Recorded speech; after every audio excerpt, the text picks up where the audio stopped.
Stasiun televisi Trans 7 tengah menjadi sorotan publik usai program Expose Unsensor menayangkan segmen yang dinilai menyinggung dan merendahkan Pondok Pesantren Lirboyo di Kediri, Jawa Timur, serta salah satu pengasuhnya, KH Anwar Mansur. Tayangan tersebut menuai reaksi keras dari berbagai kalangan, terutama para santri dan alumni pesantren. Episode yang dipermasalahkan tayang pada 13 Oktober 2025 dan berjudul provokatif, "Santrinya minum susu aja kudu jongkok. Emang gini kehidupan di pondok?" Judul itu dianggap mengandung unsur penghinaan terhadap dunia pesantren dan kehidupan santri. Dalam beberapa hari terakhir, lini masa media sosial diramaikan oleh tagar boikot Trans 7.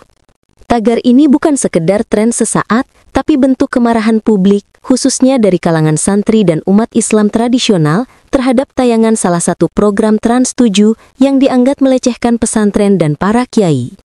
Semua bermula dari tayangan program Expose Uncensored yang disiarkan pada Senin 13 Oktober 2025. Dalam segmen itu, Trans 7 menayangkan potongan video yang membahas kehidupan pesantren, namun dengan narasi yang dinilai tidak pantas.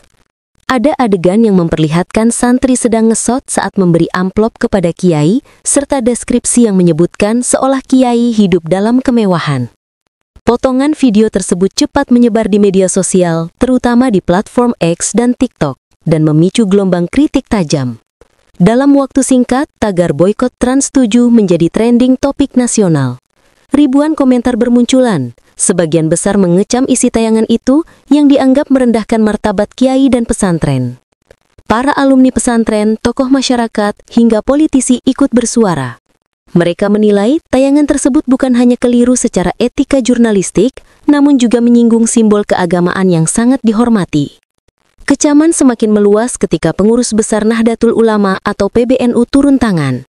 PBNU melalui ketua umumnya KH Yahya Holil Stakuf menyatakan kekecewaan mendalam atas tayangan itu. Ia menegaskan bahwa pesantren bukanlah objek sensasi atau bahan hiburan, dan NU akan mempertimbangkan langkah hukum jika diperlukan. Sementara itu, GP Ansor juga menilai tayangan tersebut tidak memiliki dasar riset dan melukai hati jutaan santri di Indonesia. Merespon gelombang boikot yang terus membesar, pihak Trans 7 akhirnya mengeluarkan pernyataan resmi pada Selasa 14 Oktober 2025. Production Director Trans 7, Andi Khairil, menyampaikan permohonan maaf terbuka kepada publik, khususnya kepada kalangan pesantren dan kiai. Dalam pernyataan itu, Trans 7 mengakui adanya kelalaian dalam proses editorial, serta berjanji untuk melakukan evaluasi internal dan lebih berhati-hati di masa mendatang.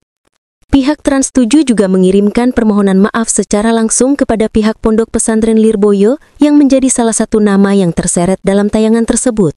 Kasus ini menjadi pelajaran penting bagi dunia penyiaran di Indonesia, bahwa dalam menyajikan konten, terutama yang menyangkut nilai agama dan budaya, media harus memiliki sensitivitas dan tanggung jawab moral.